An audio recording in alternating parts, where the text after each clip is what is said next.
ये कंपनी आपको बेवकूफ बना रही है और हम सब बेवकूफ बन भी रहे हैं। आज हम बात करेंगे दुनिया की सबसे पावरफुल कंपनीज में से एक एप्पल की, जो सिर्फ प्रोडक्ट्स नहीं बेचती बल्कि परसेप्शन बेचती है। अब सीधा सवाल, क्या सच में आईफोन बनाने की कॉस्ट इतनी ज्यादा होती है जितनी उसकी प्राइस होती है? शॉर्ट आंसर, नहीं। रिपोर्ट्स के अनुसार एक आईफोन को बनाने की एक्चुअल कॉस्ट, जिसे बिल ऑफ मटेरियल्स कहते हैं, लगभग 30 से 40 हजार के बीच होती है मॉडल के हिसाब से। लेकिन वही आईफोन मार्केट में 80,000 से 1,50,000 तक बिकता है। अमेजिंग। मतलब आप जो पैसे दे रहे हो उसका एक बड़ा हिस्सा हार्डवेयर का नहीं है, तो बाकी पैसा कहां जा रहा है? यहीं से शुरू होता है एप्पल का असली गेम। जब आप आईफोन खरीदते हो तो आप सिर्फ फोन नहीं खरीदते, आप सोसाइटी को एक सिग्नल देते हो, मैं प्रीमियम हूं। यही वजह है कि लोग ईएमआई पर भी आईफोन लेने को तैयार रहते हैं, क्योंकि ये सिर्फ जरूरत नहीं, ये ईगो और आइडेंटिटी का हिस्सा बन चुका है। एप्पल का सबसे डेंजरस वेपन है इकोसिस्टम।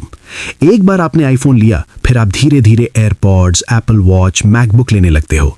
क्यों? क्योंकि ये सब एक दूसरे के साथ इतना स्मूथ काम करते हैं कि बाहर निकलना मुश्किल हो जाता है। यानी once you enter, exit painful हो जाता है। एप्पल आपको 1000 ऑप्शंस नहीं देता, वो सिर्फ कुछ ही मॉडल्स लॉन्च करता है, लेकिन हर मॉडल को इतना डिजायरेबल बना देता है कि आपको लगे यही बेस्ट है। कम ऑप्शंस इक्वल कम कंफ्यूजन, कम कंफ्यूजन इक्वल ज्यादा सेल्स। एप्पल एड्स नहीं बेचता, एप्पल इमोशंस बेचता है। आपने नोटिस किया होगा, एप्पल के एड्स में स्पेक्स की बात कम होती है, लेकिन फीलिंग ज्यादा होती हैं।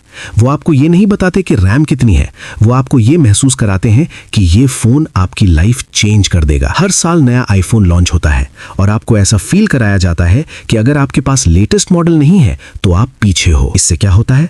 आप परफेक्टली वर्किंग फोन को भी अपग्रेड कर देते हो। अब असली बात, एप्पल सिर्फ हार्डवेयर से नहीं कमाता, वो कमाता है ऐप स्टोर कमीशंस, सर्विसेज जैसे iCloud, एप्पल म्यूजिक और एक्सेसरीज से।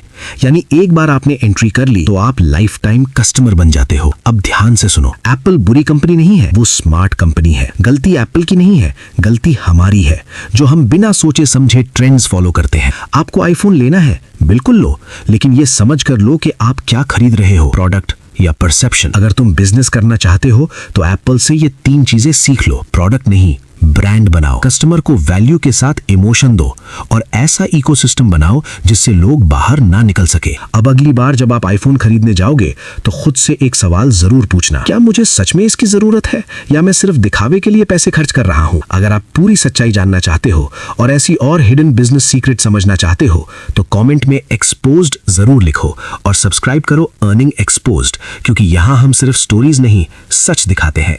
और वीडियो को अपने दोस्तों के साथ शेयर करें।